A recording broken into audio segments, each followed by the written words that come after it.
জয়পুরহাটের সাবেক খেলোয়াড় কোচ খেলা হবে, সেখানে গন্ডগোল হবে না, এটা হয় না, এটা হতেই পারে, কিন্তু তার তো সমাধান আছে। আমরা তো এটা বিবেচনা করে আমাদের এই যে 24-এর আন্দোলনে খেলাধুলা নাই, আমার জবাবটা তো একটাই, ভাই আমি স্টেডিয়ামটাতে নিয়ে যাই, মানে অনেকের চাকরি হয়েছে। আমার একটা আফসোসের বিষয়, আমি যখন মাঝে মধ্যে জয়পুরহাটে আসি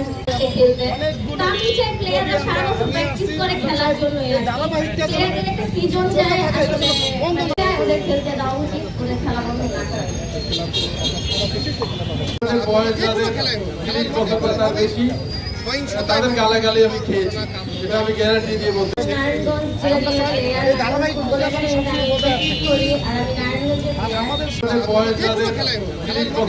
বেশি তাদের গালাগালি আমি খেয়েছি, এটা আমি গ্যারান্টি দিয়ে বলছি।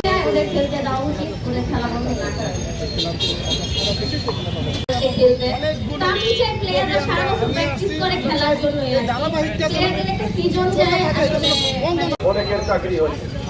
আমার একটা আফসোসের বিষয়, আমি যখন মাঝে মধ্যে জয়পুরহাটে আসি খেলাধুলা নাই, আমার জবাবটা তো একটাই, ভাই আমি স্টেডিয়ামটাতে নিয়ে যাই, মানে খেলা হবে, সেখানে গন্ডগোল হবে না, এটা হয় না, এটা হতেই পারে, কিন্তু তার তো সমাধান আছে। আমরা তো